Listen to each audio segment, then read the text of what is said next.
14 जुलाई को लगातार तीसरी रात ईरान पर हमले के बाद अमेरिकी राष्ट्रपति ट्रंप ने ऐलान किया कि अब अमेरिका हॉर्मुज से गुजरने वाले कमर्शियल जहाजों पर 20% टोल लगाने की तैयारी कर रहा है।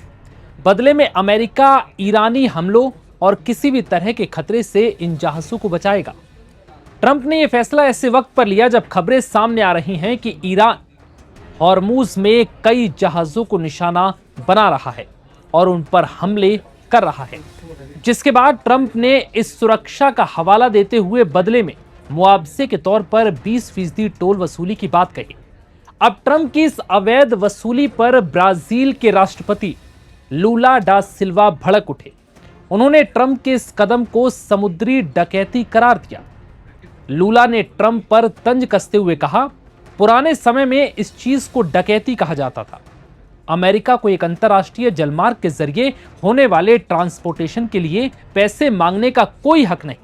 लूला ने कहा कि हॉर्मुज पर अमेरिका का कंट्रोल और वहां से गुजरने वाले जहाजों से टैक्स वसूलने का प्लान उन्हें बिल्कुल रास नहीं आया। वो कहते हैं कि अंतर्राष्ट्रीय नियमों का हवाला देते हुए कि अमेरिका को ये नसीहत दी जाती है और कहा जाता है कि अमेरिका जैसा बड़ा और अहम देश अब खुद समुद्री लुटेरा नहीं बन सकता। उन्होंने ट्रंप प्रशासन पर आरोप लगाते हुए कहा कि ट्रंप सरकार दूसरों की तकलीफों से मुनाफा कमाने की कोशिश कर रही है। हॉर्मुज लंबे समय से अंतर्राष्ट्रीय नेविगेशन के लिए खुला रहा है और वहां से गुजरने वाले जहाजों को कभी भी इस तरह का कोई टोल नहीं देना पड़ा, तो फिर अब क्यों? बता दें कि अमेरिकी राष्ट्रपति ट्रंप ने सोशल मीडिया ट्रूथ पर लिखा था, हॉर्मुज स्ट्रेट खुला है और ईरान के साथ या उसके बिना भी ये खुला रहेगा।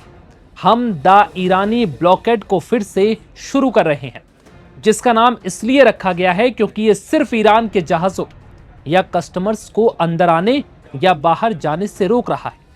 बाकी सभी देश हॉर्मुज स्ट्रेट का सही और खुला इस्तेमाल कर सकते हैं। इतना ही नहीं, ट्रंप ने इसके आगे कहा था कि अमेरिका को अब से the guardian of the Hormuz strait से जाना जाएगा और इस हिस्से की सुरक्षा के लिए जरूरी खर्चों के लिए भेजे गए सभी कार्गो पर 20% की दर से टोल लिया जाएगा।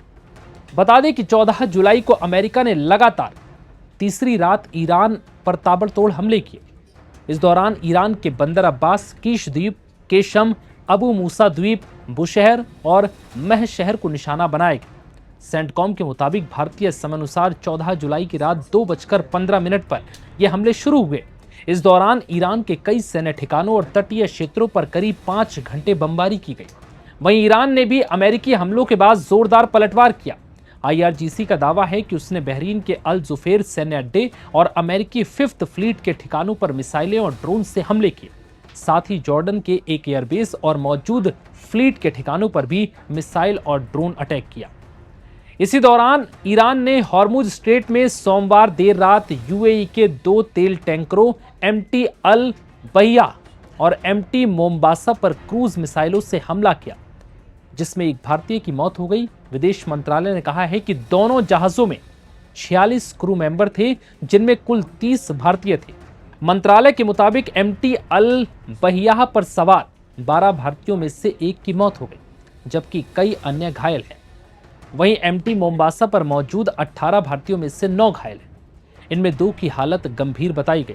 भारत ने मंगलवार सुबह ईरान के उप राजदूत मोहम्मद जवाद हुसैनी समेत ईरानी डिप्लोमेट्स को तलब किया।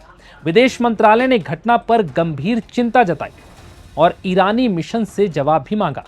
हालांकि अब तक ईरान की तरफ से इस हमले को लेकर कोई दुख नहीं जताया गया। फिलहाल इस वीडियो में इतना ही।